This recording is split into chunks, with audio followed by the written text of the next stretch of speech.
course.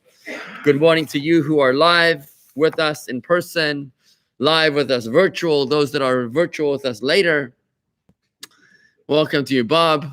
Who's that, Steve? I don't know who's Steve there. Keith is here. Marty's here. And as the people join us on Facebook and YouTube, I don't see anybody just yet, but when you're there, let me know that you're there so we can enjoy each other's company. Today we're learning the Kosher Crash Course. It's Thursday, and on Thursday mornings we're trying to crash our way through the laws of kosher. How's it going so far? Any feedback in the course? Silence. The silence is definite. Steve, how do you feel about the Kosher Crash Course? You like it? Good. You like it? Fantastic. All right, good. So we're crashing through the kosher. And today we're hitting the laws of Orla and Neterevai. Orla, which also is the word which describes that which is removed at the bris. You remove an Orla. The foreskin is called an Orla. It's like a blockage. So too, when it comes to a tree, the first 3 years of the tree's life, the fruits are considered Orla. We did start this last week. We're just gonna race through it, okay? So, what is the law? It says in the laws, it says in Leviticus chapter 29, verse 23 and 24, and when you shall come to the land and you will plant fruit-bearing trees, you shall araltem orlato et purio. You shall withhold from eating its fruit for 3 years. They will be Orla. I'm trying to think how we translated the word Orla. Do you remember how we translated the word Orla? Orla means like forbidden. It means like forbidden, right? That you shall not eat it. And in the 4th year of the tree's life, all the fruits will be holy to Hashem. So what does that mean? We learn over here that the first 3 years of a tree's life, you're not allowed to eat its fruit at all. And in the 4th year, it's holy, which means that it has to be redeemed for holiness. You'll see it's supposed to be eaten in Jerusalem, as we'll explain in a moment. So this law applies in every time and in every place, in Israel and outside of the land of Israel, whether it's trees owned by Jews or trees owned by Gentiles, except that in the land of Israel, the law of Orla is biblical, and in the land and in the diaspora, it is an oral law derived from Moses at Mount Sinai, which means it's a commentary from God to the written Torah. Now, there's a big difference with what is the origin of the law, because when you have a case of a doubt, if you're not sure about the origin of a fruit or the age of a fruit, or the age of the tree that bore a certain fruit, in Israel you have to err on the side of caution. You cannot eat it unless you know that it's not Orla. In the diaspora, you can err on the side of comfort, liberal, right? You can err on the side of comfort, of expedience, and say that you are allowed to eat it. Most likely. Because it's most likely more than 3 years. No, the reason is because it's the origin of the law is not biblical, not in the written Torah, but in the oral Torah. It is still biblical. It's just a different category of how we define, how we apply the case of a doubt, right? When in doubt, don't. That's only in the land of Israel. When in doubt, do without would apply in the land of Israel. But in the diaspora, thankfully, it's a very, very big law, this one, because otherwise you would never be allowed to go to a green market. You'd never be allowed to go to even Publix. You'd have to have a whole kosher certification agency certifying the age of the fruit tree before you could possibly eat it. Today you walk into Publix, you buy some grapes, you buy some oranges, you're done. Banana, I'm done. Well, bananas aren't subject to this law, by the way. You know that, right? We'll find out right now. Because bananas don't grow on trees, that's why. They grow out of the ground. They grow in a bush, in a weed. Yeah. What blessing did you say on a banana? You acknowledge God for creating the fruit of the ground as opposed to real fruits that grow in the tree. So fruits that grow in a tree in the first 3 years of the tree's life, I have the prohibition of Orla, and you're not allowed to eat them or to benefit from the fruits ever. And there is no difference whether the tree grows in the ground or grows in a pot. Makes no difference if it was planted in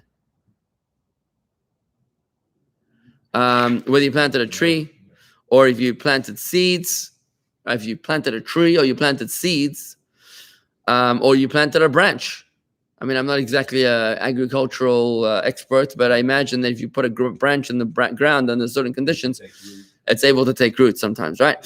3 years of Orla start when you plant. Yes. Now, wait, so if you plant a seed, usually for 7 years, and then it takes takes a long time. Right. So I think somebody researched it last time that certain trees take 3-4 years till it grows. But imagine if you have a precocious tree, which grows a little earlier, So the tree takes 3-4 years to grow, and then the fruit comes out. then it's fine. Then it's fine. It's the first 3 years of the tree's life. Now, Why is it 3 years? why is it 3 years? Good morning, Charlie Midas. Nice to see you, Charlie. Thank you for letting us know that you're there. It's a pleasure to study with you. Send regards to your grandfather. So why is it 3 years? So it's not quite clear. We don't exactly know. There are spiritual Kabbalistic reasons and explanations. But at the end of the day, remember, there's 3 kinds of laws in Torah.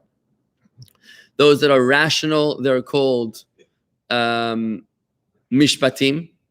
For example, not to murder and to give charity to the poor. Those are rational mitzvahs. You don't need a Torah to command you to do them. Then there are testimonial mitzvahs, like called ediyot, which we do not because they make sense, but because they remind us of something, like eating matzah on Passover or sitting in a sukkah, right? They remind us of certain things, or the shofar, right? Then there's third kind of mitzvah, which is called a chok, which means a decree. It's irrational, and we do it only because that's what our Father in heaven told us to do. Like what your wife tells you. When your wife tells you to do something, you go into it and say, well, why do we need to take out the garbage? It doesn't go over well. It's not a good idea, right? You tried that, right? Right, not a good idea. So when someone you love tells you to ask you to do something, the right approach is to just say, yes, sir, and you just do it, right? Yes, ma'am. But so essentially, at the basis of all the commandments lies the basis of Kabbalat Ol, which means acceptance of the yoke of heaven, which means commitment, unconditional commitment, like we said at Mount Sinai. We will do, and we will then understand. So we will try to understand. If we understand or not is irrelevant to the fact that we're committed, right? So when you ask me about why 3 years, I cannot think of an answer that I've ever found that properly explains it. It's a chok. It's a decree that we look. It's connected to the custom of not cutting a boy's hair until he turns 3 years old. There is such a thing. Now that law is related to this law. I mean, that's not a law. That's a custom of cutting hair. It's called the upshernish, right? And it's related to the fact that the trees. Good morning, Dean and Dan. Welcome. Related to the fact that the trees, we have to wait 3 years. Could it have something to do with like a spiritual concept, which we learn in Tanya, called the 3 forbidden klippas? This, we have klippa. Klippa means superficiality, right? It means judging a book by its cover. It means basically the forces of impurity. So there's 2 kinds of klippa, 2 kinds of impurity. There's the neutral impurities, which are able to be used for the right purposes. And then there's the 3 unclean, the 3 impure klippas, the 3 impurities that can never be elevated. So could they be related to the 3 years that you're not allowed to touch a tree? I'm not sure, but maybe. Right? Now, fruits that grow not on a tree, but in the ground or even on a bush, like bananas, are not subject to the law of Orla, and you're allowed to eat them even the first year of their planting. Well, where does a melon grow? Melons grow on the ground, so there you go. Like a watermelon. Yes. Watermelon, cantaloupe, watermelons. Right.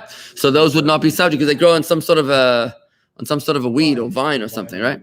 But remember, the grapevine is a tree. A grapevine is a grape is a tree. It's a vine.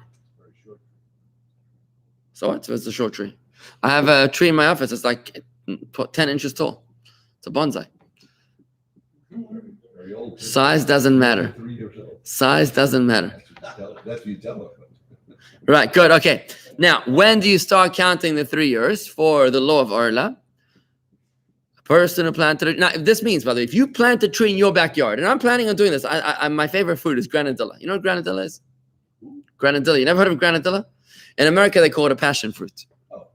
But in South Africa, it's called a granadilla. I'm looking for a granadilla seed. I'd like to plant a granadilla seed. If anybody has any advice as to where to find such a thing, I'd like to plant one. I'd like to plant lemons, citrus. But yeah, lemons I could. Oh, granadilla I can't. It's easy to find lemon trees. Oh, to find them. You mean you know where they are? Is that what you mean?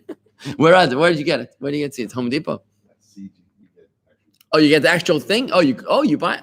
Now that's very interesting, Marty, what you say. Very interesting. So if I was to buy the seed, I'd have to wait 3 years. But if I bought a tree, let's say in Home Depot, a lemon tree, and I want to plant it in my backyard. Do I need to restart the 3 years or not?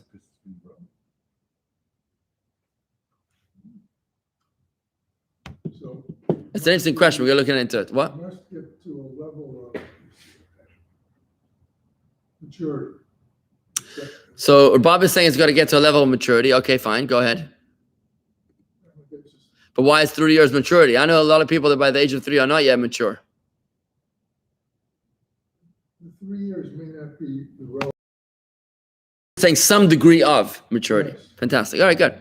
Well, Tanisha, Elaine, Bokatov, and we do have indeed a leniency in the diaspora. So these laws, just to point out, they're very practical. If you own a farm, if you know for a fact that it's within 3 years, then you can't use the fruits in those first 3 years. You cannot benefit from them. They're prohibited. They're forbidden.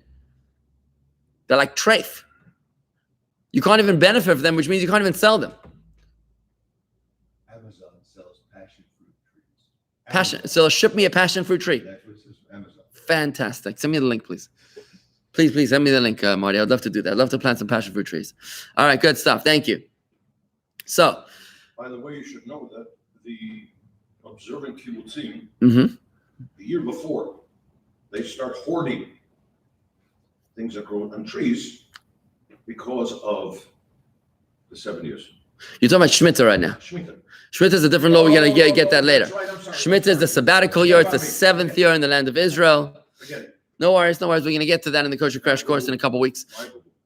But the law of Orla is that in the first 3 years of the tree's life, you're not allowed to benefit from the fruits. Let's go further. When does the counting begin? A person that planted a tree in the year before the 16th day of Av. 16th day of Av. Now today, we are near the end of the month of Sivan, right? And there's 3 months left to the year. Tammuz, Av, and Elul. We're 3 months and a week away from Rosh Hashanah, okay? 3 months and a week away from Rosh Hashanah. This year, by the way, Rosh Hashanah is on Labor Day. It's a Labor Day Rosh Hashanah. Right? So Labor Day, Rosh Hashanah, what? So just to point this out, right now we are 3 months and a week, but 6 weeks before the end of the year, 6 weeks before Rosh Hashanah is the 16th day of Elul. If you planted the tree before the 16th day of Elul, then here's what happens. Then this year counts as the first year, even though there's only 6 weeks left to the year. Why? Because it takes 14 days for the tree to take root. And then it's got a whole month for which it grew in this year. But if you planted it after the 16th of Av, then it took root it took 2 weeks to take root, and then it grew less than 1 month of this year, so it's not considered like the first year. The first year will be considered next year, right? The first year will be considered next year, right? Very important. So that's when you start the counting. Bob, you wanted to say something? Good. What? Rosh Hashanah this year is on my birthday. Rosh Hashanah is on your birthday. Wow. September, so it's a big celebration. Big stuff. Fantastic. Bob, that's fantastic. You're going to be with us at Rosh Hashanah? Pardon? You're going to be with us at Rosh Hashanah? Yes. We're going to have to schedule you for an Aliyah then, on your birthday. What, you turning 50? Plus. 50 plus. Okay, good. Viva Kamesh. Oh, it's a big milestone. Very, very big milestone. Very, very nice. Beautiful. Okay, Bob, we're going to talk about that. Right. Let's do this. So now I want to say this, that there's a question coming in on YouTube from Elaine. Elaine wants to know, is it permissible to donate the forbidden fruit to the Gentiles? The answer is no, because you're not allowed to have any benefit from it either. And if you donate it, you're getting benefit. Because you're getting the benefit of goodwill. And you're not allowed to do that. It's a doctor like a mitzvah. Right? But it's benefit, because you're getting a benefit of the goodwill. So you're not allowed to do that. Now, what about the 4th year? We learned about the first 3 years of the fruit. The 4th year, it says in the Torah like this. Again, this is a biblical commandment. I did not make this up. It says in Leviticus chapter 19, verse 24, it says like this. And in the 4th year, all of its fruits will be holy to Hashem, which means all that grew in the 4th year of the tree after the 3 years of Orlah is considered holy. And every person is allowed to eat those fruits in Jerusalem in a state of purity alone, just like you would eat what's called Meiser Sheni, the second tithe. We'll be talking about that a little bit later. Now, there is a possibility to do the following, to actually redeem the fruits for money. So you sell the fruits, and the money now has exchanged the holiness The holiness of the fourth year goes from the fruit into the money which exchanged it. And then you take that money up to Jerusalem to buy with it pure foods. When we say pure foods, it means foods that haven't come in contact with any state of impurity, like a rodent or a dead person, or there's various forms of impurity, most of which we don't observe today, because today we all are in a state of impurity, because pretty much everybody has come in a state of in contact with the dead, or a cemetery, or a hospital. You just walked into a hospital which has a morgue. The whole entire building is considered spreading the impurity of the dead. Right, and the only way to become purified from that is through the sprinkling of the waters of the red heifer, of the red cow, the para aduma. Now, since we don't have the para aduma today, the red heifer, right? We're waiting for Mashiach to give us. There are no red heifers. There is actually one growing in New Jersey, from what I understand. It's being raised properly for Mashiach to come. But since we don't have a mechanism of actually being sprinkled with the red heifer ashes, unless maybe check it out on Amazon, see if there's anybody selling red heifer ashes, then you could yeah, it would probably be a little shady if somebody's selling red heifers. So because we're not pure, we're not able to actually eat the netter avai, the fourth year, in a state of purity. Yeah, but we can't eat it in a state of purity in Israel. So what do? No, you have to eat it in Israel. The fourth year, it's got to be eaten in Jerusalem. It's grown here. You have to take it to Jerusalem. If it grew in Johannesburg or in Jakarta, it makes no difference. You have to take the fourth year fruit to Jerusalem to eat it there in a state of purity. You can't eat it where you are because it's holy to Hashem. It's a verse in Vayikra, in Leviticus. What? That's just not realistic. It's not realistic. Okay. Everyone doesn't go to Israel. Well, let's find out what to do with it. Hold on. Here's what you have to do. So what you could do, technically speaking, if you were pure, is to go to Jerusalem, use the money that you sold it with to buy fruits in Jerusalem that are pure and to eat them in a state of purity in Jerusalem. However, today, when we are not in a status of purity, because we all are in a state of impurity, in temple times, if you were impure, you could not walk into the temple by pain of Torah prohibition. You were not allowed to enter into the temple. There's many things you were not allowed to do. If you were planning a family dinner under certain circumstances, you couldn't attend. Kind of like being in quarantine. We can relate to this. If you came exposed to somebody with a virus, God forbid, right? Then you would cancel your plans, or you wouldn't attend the bar mitzvah, whatever it was, right? Why wouldn't you go? Because you are now compromised. Right? So we can actually relate to this concept of quarantine and being subject to different laws, right? So today, when we all are in a state of impurity, we actually do the following. We redeem the fourth year fruits for money, right? Right. What we do is we redeem it for the less than the value of a penny, and that money, we destroy the money. We chuck it into the ocean or something. Throw the penny away, because you're not allowed to derive benefit from it. So what you do is you're throwing it into the Dead Sea or something. Nobody's ever going to get benefit from it. And that way, the fourth year fruits remains holy. Understand? So you've switched it and you've not desecrated the fourth year fruits. So basically, Bob, it's a way around allowing us to eat the fruits of the fourth year, only of the fourth year, not the first 3 years, because they have to be used in a state of purity. So you sell them for a amount of money and then you dispose of the money. Yeah. In law, we call that a workaround. A workaround. Very good. It's a workaround. Thank God for workarounds. Thank God for workarounds, because if we didn't have workarounds, yeah, kind of like a heter iska. A heter iska is an opportunity that allows us to lend money not with interest, but in a way which resembles interest, right? Through doing a partnership agreement, effectively. It's a partnership agreement. And thus, even though we're not allowed to lend interest to our fellow Jews, we're going into partnership with them. It's a workaround that helps keep business flowing. Otherwise, no credit. Just so you know, all the Israeli banks, Yeah, they all have the heter they iska. all have them, and all the employees are supposed to have them just in case somebody asks for it when they come into the bank. Yeah, exactly. Fruits that we know for sure are the fourth year. Fruits that we know for sure that they're from the fourth year, you have to make a blessing before redeeming them, and the blessing goes as follows: Baruch atah Hashem Elokeinu melech haolam, blessed are you, Hashem, Master of the universe, Asher kiddushanu b'mitzvaysav, who has sanctified us with his mitzvahs v'tzivanu, and commanded us al mitzvahs al pidyon revoi, on redeeming the fourth year. So before you redeem the fourth year fruits for money, when you know for sure these are the fourth year fruits, and if you grow them in your backyard, I'll do this with my granadilla. And my lychee trees, also lychee, I forgot to tell you, right? So if you want to grow those in your backyard, you in the 4th year, this is what you do. You make a special blessing. It would be nice to make this blessing with my family or my friends or community.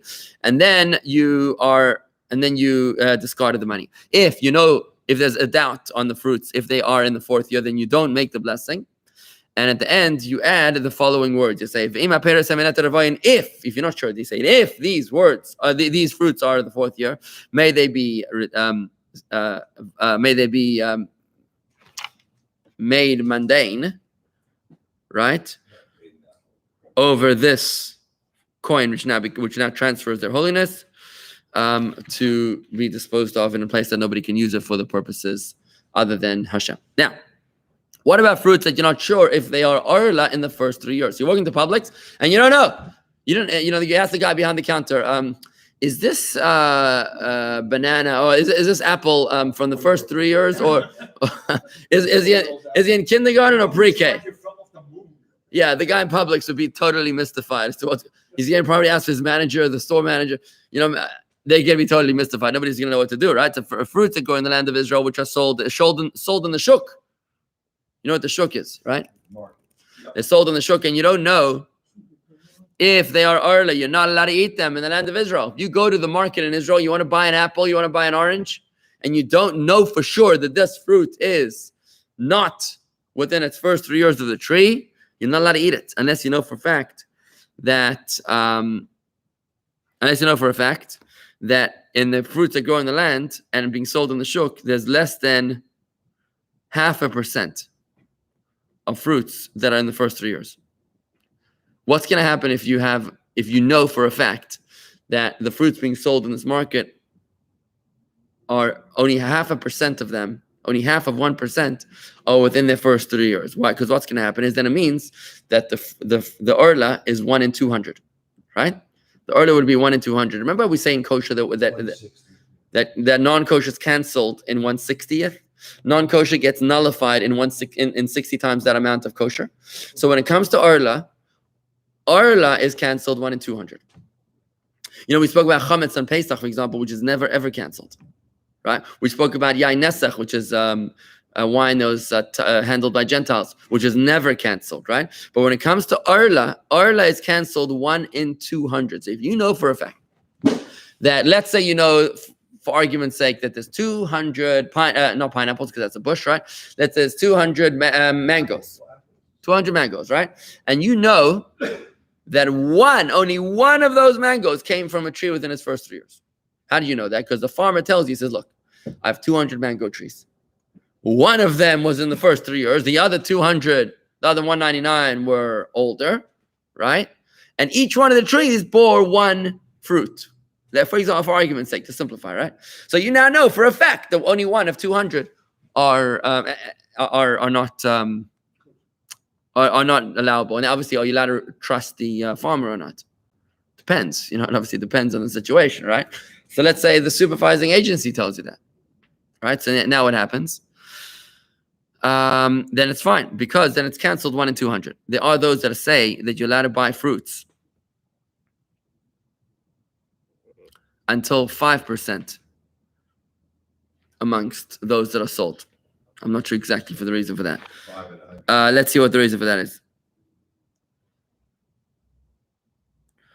Now, those that say that even up to 51%, as long as there's 51% of the kosher fruits, you're okay. Because it depends on how you classify the law. How you classify the law, because there's a law like this. There's another law in Torah which says like this: that if you have a group and one thing emerges from the group, one item or one person emerges from the group, then you assume that thing which emerged came from the majority and not from the minority. You understand what I'm saying? It's a law of classification. So if you have, let's say 100 mangoes, right? 49 of them are Orla, and they're together. And one of them, like you took one of them and it fell out, right? So if one of them fell out, then what do? You can assume, according to this opinion, that it came out of the majority, which would be the 51% kosher ones, right? It's a matter of classification. Obviously, this stuff is very technical for us. We don't need the technicality of this. What we need in the kosher crash course is just to know, generally speaking, what the various items, the various concepts within the law. Fine, so we're getting a little intellectual here as we're applying the 51% majority rule or the 1 in 200 nullification rule, whatever, whichever way you classify. We don't need to get too academic of here in the kosher crash course, but as long as you're aware of the prohibition of the first 3 years being Orla, the prohibition of the 4th year being Neta Ravai, right? Let's wrap it up.